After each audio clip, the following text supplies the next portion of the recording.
பீரோக்கள் பயன்படுத்துவது, லாக்கர்கள் பயன்படுத்துவது போன்ற அறைகளாகவும் பயன்படுத்தலாம்.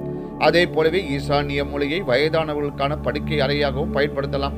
இதே போலவே வீட்டின் மிகப்பெரிய கேட் அமைக்கும் பொழுது ஈசானியத்தை நோக்கி அமைப்பதும், அதுவும் வீட்டிற்கான நுழைவாயிலும் ஒரே நேர்கோட்டில் இருப்பது சிறப்பு.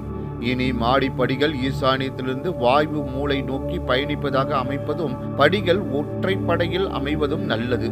இதற்கு எல்லாம் இறுதி நிலையாக எப்பொழுதும் பெரிய வீடாக கட்டி காம்பவுண்ட் சுவர் வைக்கும் பொழுது வாயு மூலையை விட ஈசானியத்தில் உள்ள சுவர் சற்று உயரம் குறைவாக அமைவது சிறப்பு. இப்படி ஒரு சில விஷயங்களை வாஸ்து ரீதியாக பயன்படுத்தும் பொழுது இந்த குடும்பத்தில் மகிழ்ச்சியும் சந்தோஷமும் உண்டாகும் என்றும், இறைவன் அருளால் அவர்கள் நல்ல மகிழ்ச்சியுடன் இருப்பார்கள் என்று சொல்லியும் இந்த பதிவை நிறைவு செய்கிறேன்.